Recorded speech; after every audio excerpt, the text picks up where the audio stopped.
ప్రజ్ఞంబుతో ఇరువురికి కౌమారదశగలిగెను సంగీత సాహిత్యము విద్య గొప్పగా నేర్చిరమ్మ అష్టాదశాస్త్రములు 4 వేదములు నేర్చిరమ్మ ఆశ్రమ విద్య నుండి వెంటనే గృహములను కాపులంబులకొచ్చెను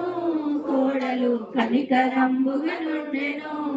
రాజమండ్రిపురమును విష్ణువర్ధనుడు పాలనము చేయుచుండే దిగ్విజయంబులకునై పయనించి పెనుగొండకొచ్చె భారము పంపెను వైశ్య సంఘము పెద్దలు యోచించి రాజరాజా మా కన్య దైవాంశమున పుట్టెను